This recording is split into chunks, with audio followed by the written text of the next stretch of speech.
Dr. WHO Series 10 finale was all about the march to the end. It's been a funny old series of Doctor Who. A couple of weeks ago I wrote about how sort of off it began feeling following its first 5 enjoyably throwback Y episodes. Still, things turned around dramatically with World Enough and Time, and the cliffhanger of Bill Potts being turned into a legitimate Mundasian Cyberman was chilling. Now, with the finale of Series 10, we were treated to an episode all about the March of Time being completely unconcerned with what people might want. The Doctor Falls is a decidedly downbeat title, and the episode bore that out, in a satisfying way. At a certain point, and maybe it should have been sooner, I realized that The Doctor Falls was a western. Like Rio Bravo or Shane, it ended up being about a small group of people, and one man at the heart of it, trying to preserve some semblance of decency in an otherwise chaotic, lawless world. Actually, I think a better comparison would be The Wild Bunch or Bring Me the Head of Alfredo Garcia, because the Doctor's willingness to head off to his own doom is completely unfettered by whether or not he'll actually succeed. To drive the point home, some of Murray Gold's score has a gigolo, or a bugle call, traditional in Mexican culture, and used in westerns a lot, to signify impending death. We open with a bit of a sped-up reveal that the two masters have knocked out the Doctor and had turned the entirety of the bottom floor of the 400-mile-long spaceship into a Cyberman foundry. But the Doctor has made it so they're looking for two-hearted individuals. So they have to run. Bill has become a Cyberman, but she still retains her inherent Bill-ness, which is unique among Cybermen for just about every reason. And because of the march of time within the spaceship, they can just go back up to the top to get the TARDIS, because the Cybermen will have had thousands of years to evolve. So the Doctor and company have to plant on one of the faux pasture land floors of the spaceship and defend it. The Doctor Falls is perhaps one of the most thematically consistent episodes I've ever seen. Writer Stephen Moffat has chosen essentially change as coming as his central thesis, here owing of course to the complete change of everything following the Christmas special, and he shows us how each of the 5 principal characters deals with this. Nardole has it the easiest. His change is simply that he can't stand by the Doctor, or even stay behind and sacrifice himself so that the Doctor can live. Nardole is stronger than the Doctor, and therefore he'll have to stay with the people, defending them, several floors higher, from any Cyberman attack that might come in the future. His change is stationary. Bill has a much stranger and altogether more tragic outcome.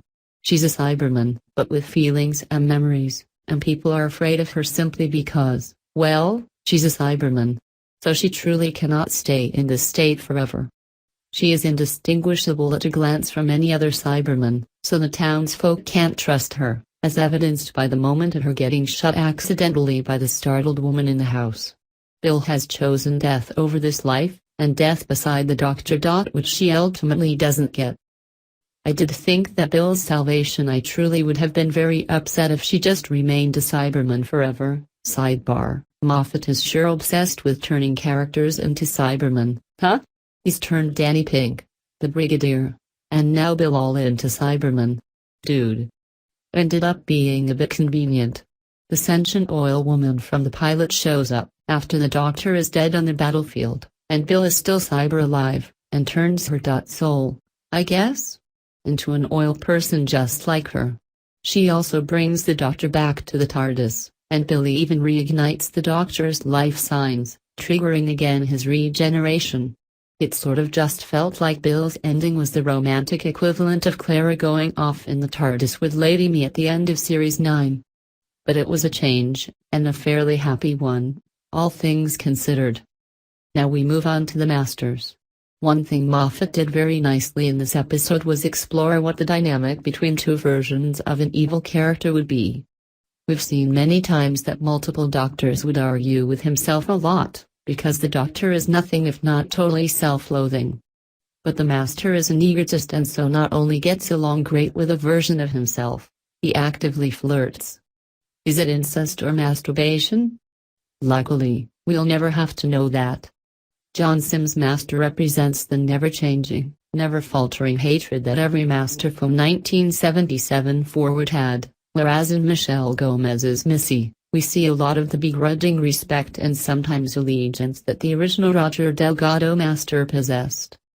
And so, after the Doctor's impassioned speech to the masters about it not being about winning but about doing the right thing, about being kind, we know that the Sim is the master who would never listen, but that Gomez is the master who might. Rather than escaping together, Missy stabs her former self, which would send him off to regenerate into her, presumably. She says she needs to stand by the Doctor. This once. She's changed, even if not forever. But, ever the agent of stagnancy, Sim's master cannot accept that he would ever stand with the Doctor and laser blasts Missy to the point of blocking regeneration. The pair laugh together as they ultimately each go on to their death.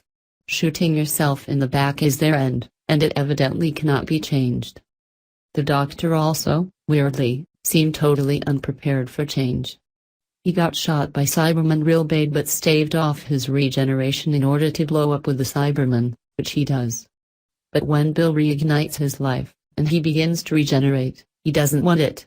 We see all of his previous companions saying Doctor, and even Missy saying it. This was a great reference to Largopolis, the final story of Tom Baker, and he wakes up and says Tennant's final line, I don't want to go, and Smith's final line, I'll always remember when the Doctor was me, but then refuses to allow regeneration to happen.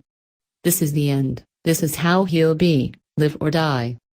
But, obviously we know that change is inevitable.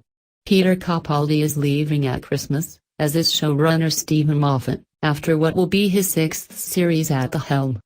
But whereas the Russell T. Davies ended with that apparently petulant final line from the 10th Doctor, the Moffat era seems destined to end with the realization that change is necessary. The Doctor, fighting off regeneration, finds himself in a snowy somewhere, muttering about change, only to discover someone else doing the same thing. Not just a Doctor, but the Doctor. The original, you might say. Yes, through the first Doctor, guest star David Bradley. Perhaps they'll both see that without change, it's just death. I love the implication of his final scene, and having both of the oldest Doctors on screen together will be magical come Christmas time. I'm guessing there'll be a lot of tears, and I'd be very surprised if Clara doesn't return. She's going to, which is why I would be surprised if she didn't. As a finale to Series 10, The Doctor Falls seemed incredibly dur. But as a precursor to the end of a Doctor and a showrunner's time, it seems oddly hopeful.